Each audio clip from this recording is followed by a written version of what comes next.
વિદ્યાર્થી મિત્રો, ધોરણ 1 થી 8 માટે આપણે ઇંગ્લિશનું ગ્રામર જોઈએ છીએ અને સ્પોકન માટે પણ આની આપણને જરૂર પડે તેનો ઉપયોગ આપણે કરવાના. તો પ્રેપોઝિશન એટલે કે નામ યોગી અવ્યયો બચાવો, એમાં ધેરના ઉપયોગ સાથે આપણે નામ યોગી અવ્યયો જોઈશું.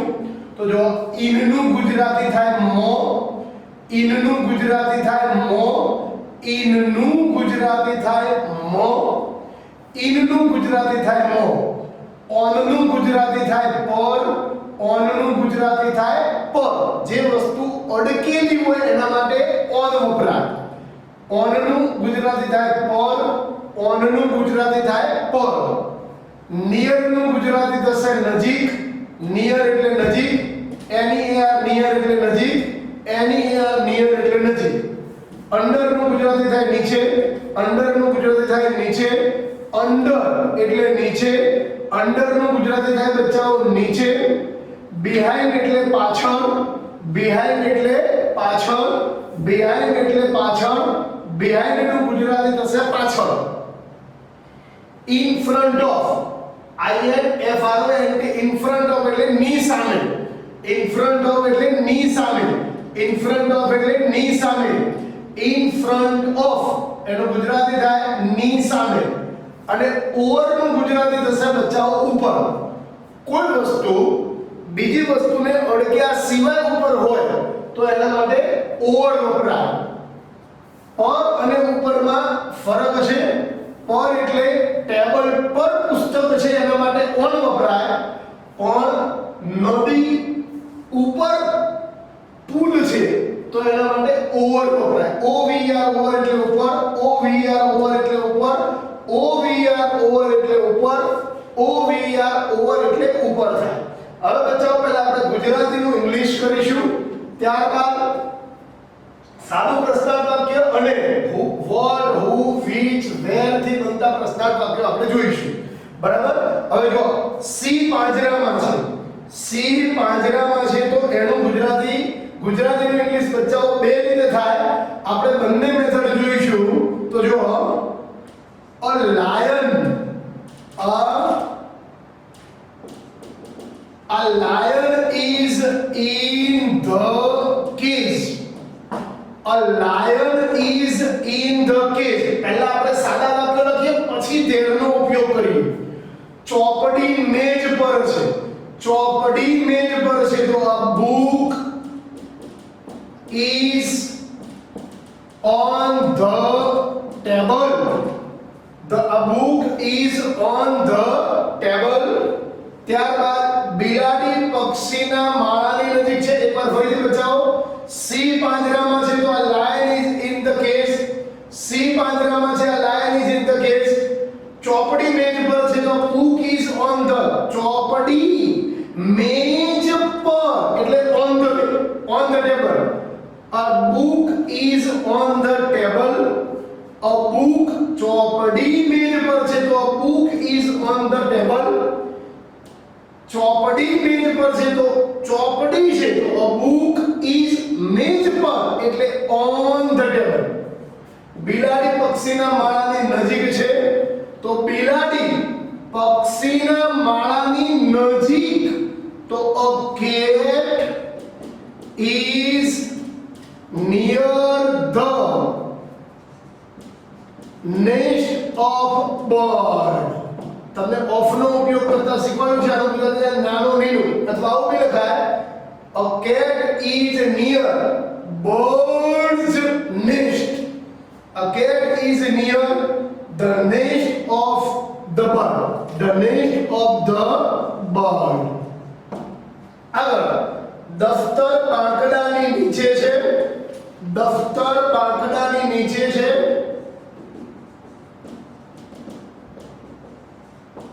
તો બચાવ આનું ઇંગ્લિશ થશે દફતર બાકડાની નીચે છે તો a bag is under the bench. A bag is under the bench. A bag is under the bench. A bag is under the bench. A bag is under the bench. A bag is under the bench. આ વાક્ય થશે વર્ગમાં છોકરો છે, વર્ગમાં છોકરો છે, તો a boy is in the class. વર્ગમાં એટલે in the class, પાંજરામાં in the cage, મેજ પર on the table, પક્ષીના માળાની નજીક છે, near the nest of the bird, બાકડાની નીચે, under the bench. ઓકે, વર્ગમાં છોકરો છે તો boy is in the class. ખેતરમાં 10 ગાયો છે, ખેતરમાં 10 ગાયો છે, તો જો ખેતરમાં 10 ગાયો છે, 10 ગાયો છે તો શું લખાય? 10 cows are in the farm. 10 cows are in the farm. ઘરની પાછળ શાળા છે, ઘરની પાછળ શાળા છે, તો a school is behind the house. ઘરની પાછળ તો behind the house. A school is behind the house. A school is behind the house. બસ સ્ટેન્ડની સામે બેંક છે, બસ સ્ટેન્ડની સામે બેંક છે, તો બચાવ વાક્ય રચના થશે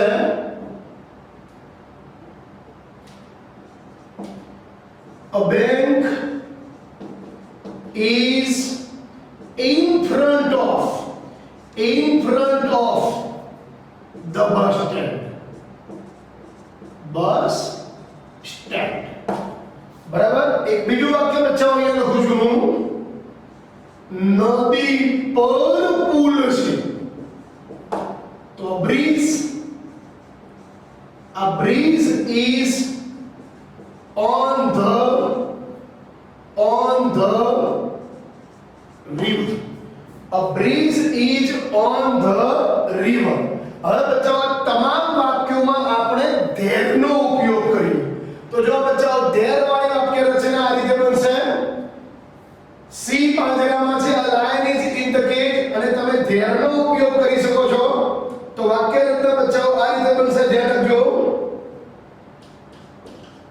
there is એક વચન છે એટલે જ આવે there is a lion. બસ આટલું જ તમારે લખવાનું છે. there is a lion in the cage. In the cage. There is a lion in the cage. આગળ બીજું વાક્ય બચાવો, ચોપડી મેજ પર છે, a book is on the table. તમે આ પણ લખી શકો અથવા આવું લખી શકો, there is a book on the table. There is a book on the table. બિલાડી પક્ષીના માળાની નજીક છે, તો જો cat is near the nest of the bird, અથવા તમે લખી શકો there is a cat near the nest of the bird. Near the nest of the bird. ફરીથી ધ્યાન રાખજો બચ્ચાઓ, અહીંયા એક વચન છે એટલે there is a book, પછી ફરીથી અહીંયા is ના લખતા, there is a book on the table. There is a book on the table. બિલાડી પક્ષીના માળાની નજીક છે, there is a cat near the nest of the bird. દફતર બાકડાની નીચે છે, a bag is under the bench. અને જો there ના ઉપયોગથી તમારે બોલવું હોય અથવા લખવું હોય તો there is a bag under the bench. બંનેનું ગુજરાતી સહમત થશે. તમે આમાં there નો ઉપયોગ, there નું ગુજરાતી ત્યાં ના કરતા, there is a bag under the bench. વર્ગમાં છોકરો છે, વર્ગમાં છોકરો છે, તો વાક્ય રચના બનશે બચ્ચાઓ, there is a boy in the class. There is a boy in the class. There is a boy in the class. બરાબર. આ વાક્ય રચના બનશે. વર્ગમાં છોકરો છે તો there is a boy in the class. પણ બચ્ચાઓ વર્ગમાં છોકરાઓ છે તો there are boys in the class. બરાબર? આપણે જરા આમાં બદલીએ, છોકરો છે એની જગ્યાએ લખી દઈએ છોકરાઓ, તો જો અહીંયા શું બની જાય વાક્ય? boys are in the class. અને જો બહુવચન હોય તો પછી અહીંયા લખવું પડે there are boys. There are boys in the class. Boys are in the class. વર્ગમાં છોકરાઓ છે તો boys are in the class. વર્ગમાં છોકરાઓ છે તો boys are in the class. અને there નો ઉપયોગ કરવો હોય તો there are boys in the class. 10 cows are in the farm. 10 cows are in the farm. તો બચ્ચાઓ વાક્ય બનશે there are તો બહુવચન છે there are 10 cows in the farm. બરાબર? ઘરની પાછળ શાળા છે તો there નો ઉપયોગ કરો તો શું લખાય બચ્ચાઓ? there is a school behind the house. There is a school behind the house. There is a school behind the house. બસ સ્ટેન્ડની સામે બેંક છે તો શું લખાય બચ્ચાઓ? There is a bank. There is a bank in front of the bus stand. There is a bank in front of the bus stand. There is a bank in front of the bus stand. There is a bank in front of the bus stand. નદી પર પુલ છે તો bridge is over the Bachao the bridge is over the river. The bridge is over the river. The bridge is over the river. The bridge is over the river. અને જો there નો ઉપયોગ કરવો હોય તો there is a bridge over the river. There is a bridge over the river. There is a bridge over the river. There is a bridge over the river. There is a bridge over the river. બરાબર? અડ્યા વગર છે એટલે over આવે. અને જો અડકેલું હોય, table પર પુસ્તક છે તો પુસ્તક ટેબલ પર છે એટલે અડકેલું છે એટલે ઓન ધ પેજ આવે. ઓકે? તો બચ્ચાઓ આ રીતે આપણા વાક્યો બનાવવાના છે. હવે જો ખાલી એમનો સાદો પ્રશ્ન, there is a parrot in the cage. પાંજરામાં પોપટ છે. આનો ખાલી પ્રશ્નાર્થ બનાવવો હોય તો 2 મિનિટ ને આગળ મૂકી દો. is there a parrot in the cage? શું પાંજરામાં પોપટ છે? is there a parrot in the cage? અને આની બચ્ચાઓ there are birds on the tree. તો શું આવશે બચ્ચાઓ?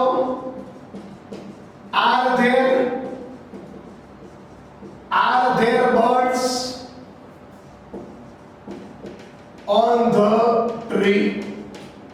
Are there birds on the tree? Are there birds on the tree? Are there birds on the tree? શું વૃક્ષ પર પક્ષીઓ છે? આનું ગુજરાતી એવું છે. આનું ગુજરાતી વૃક્ષ પર પક્ષીઓ છે. અને આનું ગુજરાતી શું વૃક્ષ પર પક્ષીઓ છે? વિદ્યાર્થી મિત્રો, હવે આપણે આ નીચેના વાક્યો જોઈશું. એમાં what, who, which અને where થી પ્રશ્નાર્થ વાક્યો બનાવવાના. તો જો બચ્ચો પહેલું વાક્ય છે there are cows under the tree. માત્ર પ્રશ્નાર્થ બનાવો તો વાક્ય બને are there cows under the tree? બરાબર? પણ cows શું છે બચ્ચાઓ? પ્રાણી, ગાય છે. પ્રાણી માટે આપણે શેનો ઉપયોગ કરીશું? what. what લખવાનું આગળ what are there, પછી cows નીકળી જશે. what are there under the tree. What are there under the tree? What are there? cows નીકળી જશે under the tree. ઝાડની નીચે શું છે? હવે બચ્ચાઓ આમાં વેરથી પ્રસ્તાન વાક્ય બનાવાય, પણ વેરથી બનાવવું તો શું લખાય? Where are cows? Where are cows? Okay, એના પછી the red car is near the house. તો જો અહીંયા કાર છે તો શું લખાય? which color car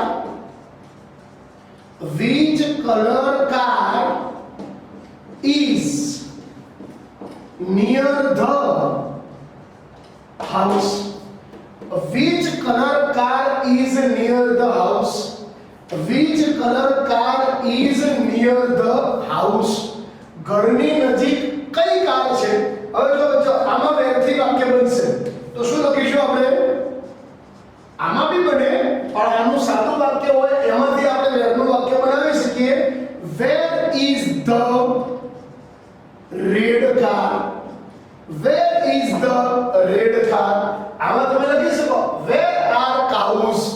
સીધું લખવાનું છે where are cows. ગાય ક્યાં છે? તો ઝાડના નીચે. ત્યાં there are નો ઉપયોગ કરવાનો નથી, બરાબર? There is a tall man behind the car. તો જો બચ્ચા માણસ છે તો માણસ માટે પ્રશ્નાર્થ who થી બને, તો આપણે શું લખવાના? who is there? who is there? a tall man નીકળી જશે behind the car. behind the car. who is there? who is there? who is there behind the car? there are policemen near the gate. there are policemen near the gate. તો શું લખાય બચ્ચાઓ? who અને who સાથે two બી નું રૂપ is લેવાનું છે. who is there? who is there? policeman નીકળી જશે near the gate. who is near the gate? who is there near the gate? હવે જો બચ્ચા બધા જ વાક્યોમાં આપણે વેરથી પ્રસ્તાવ વાક્ય બનાવીએ તો where is a lion? where is a book? where is a cat? where is a bag? where are boys? where are 10 cows? where is a school? where is a bank? and where is a bridge? આપણા તમામ વાક્યોમાં આપણે where નો ઉપયોગ કરી શકીએ છીએ. અહીંયા ખાસ ધ્યાન રાખજો, માણસ માટે બચ્ચાઓ who વપરાશે, બહુવચન છે, પણ who સાથે આપણે ટુ બી નું રૂપ is રાખીશું. તો આ રીતે આપણે વાક્યને લખવાના છે. Enjoy. Thank you very much.